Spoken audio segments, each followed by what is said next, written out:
स्वागत है आपका हैप्पी चिराग 31 कार्टून में। यहाँ पर आपको कार्टून, मॉरल स्टोरी और कुछ सीख देने वाली दिलचस्प कहानियाँ देखने को मिलेंगी। उस घटना के बाद राघव बदल गया।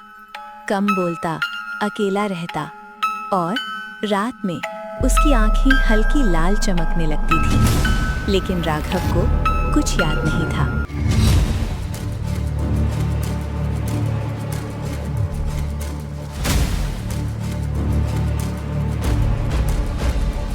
राघव अब पहले जैसा नहीं था। वो दिन में शांत रहता, लेकिन रात होते ही कुछ बदल जाता। उसकी आंखें लाल हो जाता। ये सब राघव को पता नहीं होता कि उसके साथ क्या हो रहा है, क्या नहीं। तभी राघव की माँ उसके पास आती है और बोलती है, राघव, तू ठीक तो है ना? हाँ माँ, मैं ठीक हूँ, बस नींद नहीं आती। राघव की माँ सोने चली जाती है। राघव भी सो जाता है। राघव वापस तो आ गया था, लेकिन उसकी एक चीज वहीं रह गई, उसकी परछाई। और अब कोई और उसके अंदर आ चुका था। राघव वापस तो आ गया था, लेकिन कुछ गलत था। उसकी परछाई गायब थी। रात होते ही जानवर गायब होने लगे, अजीब आवाजें आने लगी और कुछ लोगों ने लाल आंखें देखी। गांव वाले बोलने लगे, ये वही साया है जो जंगल में रहता है। उसी रात माँ की आंख खुली और उसने देखा राघव घर में नहीं था। दरवाजा खुला हुआ, बाहर मिट्टी में पैरों के निशान जो जंगल की तरफ जा रहे थे। मोती पैरों के निशान को देखकर जोर जोर से भौंकने लगता है, लेकिन वो जंगल की तरफ जाने से डर रहा था, जैसे उसे पता हो वहां क्या है। राघव फिर उसी जगह पहुंचा जहां उसने साई को देखा था, लेकिन इस बार वो डरा हुआ नहीं था। उसकी आंखें लाल चमक रही थीं। साया फिर से प्रकट होने लगता है।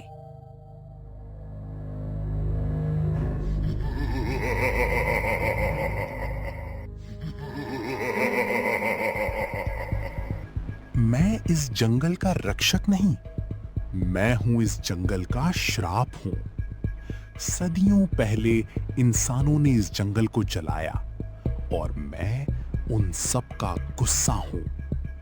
हर पीढ़ी में मैं एक इंसान को चुनता हूं और इस बार वो तुम हो राघव। राघव अंदर ही अंदर लड़ रहा था।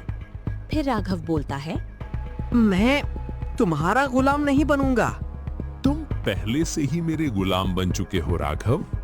राघव का शरीर अब साये के कब्जे में था। इधर मोती निकल पड़ता है राघव को ढूंढने। मोती पैरों के निशान के पीछे पीछे जंगल की ओर जाने लगता है। तभी अचानक उस जगह में पहुंच जाता है जहां राघव और साया होते हैं। मोती राघव की आंखों में देखता है, जैसे उसे याद दिला रहा हो। अचानक से तेज रोशनी फैलती है, हवा तूफान बन जाती है, पेड़ जोर से हिलते हैं। मोती साए पर कूद जाता है। साया चिल्लाता है,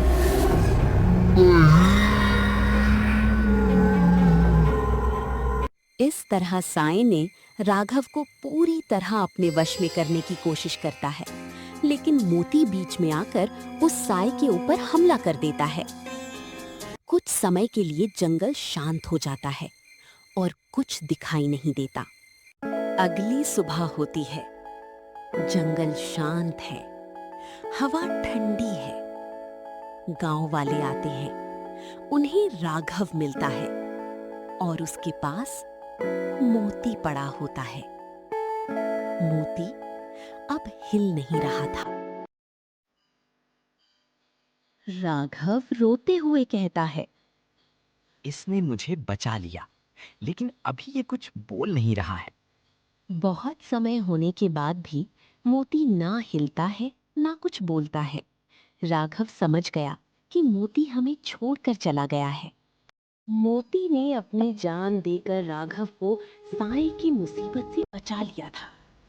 साया हमेशा के लिए खत्म हो चुका था, लेकिन उसकी कीमत बहुत बड़ी थी। कुछ दिनों बाद राघव जंगल के किनारे बैठा था, जहां मोती को दफनाया गया था। अब उसकी परछाई वापस आ चुकी थी, लेकिन उसकी आंखों में अब भी एक डर था। कुछ लड़ाइयां जीतने के लिए किसी का खोना जरूरी होता है। मोती अब वापस तो नहीं आएगा, हाँ, लेकिन राघव को उस खतरनाक साई से बचाकर अपनी वफादारी और राघव को एक नई जिंदगी दी।